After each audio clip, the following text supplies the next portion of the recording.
The some seems to value respect and hierarchy over all things.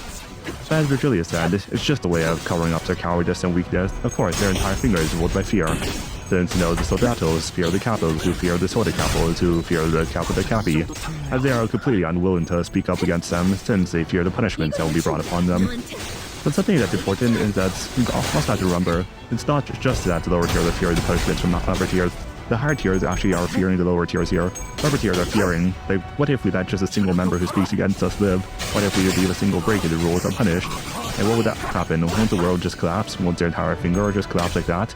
That's why the honor and the constant punishments are enforced, because they fear the unrest, because they fear not having control over everything.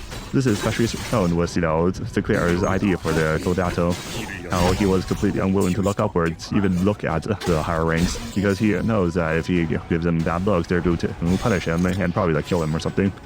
But something you have to remember that the higher tiers are also the same. They're unwilling to look at their actual situation and instead just follow the orders. Even if they're given a role of command, they're still forced to follow the system of hierarchy, and in their own ways keeping their head down for the hierarchy. This is especially ironic considering their weapons of the gunblades. The gunblades are pretty cool, honestly, there are swords that have guns in them, that's also made it.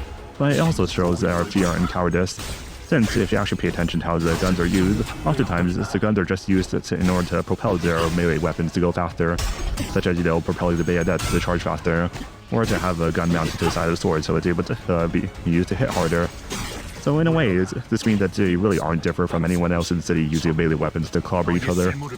The ammo is not used to make their weapons any stronger, it's to make up for their own weakness. Instead of just slashing at them with their sword as normal, they need to use the ammo in order to make the swords hit harder, because they fear having their range challenged. This is especially shown in their combat style, specifically in the Limbus Company.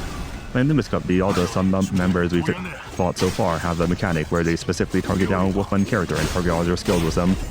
Like this kind of wasn't a mechanic in Ruina, but I'm just going to assume this is part of some's identity in the Limbus Company now. The whole point is that they claim that it's an honorable duel, They're all targeting all their skills onto one unit because they want to duel them honorably. But let's be honest, it's actually because of quite an obvious reason.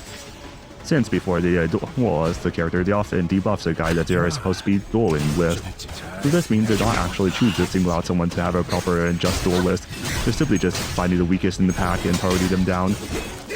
They're not honorable fighters, they're just opportunistic hunters, that's all that they are.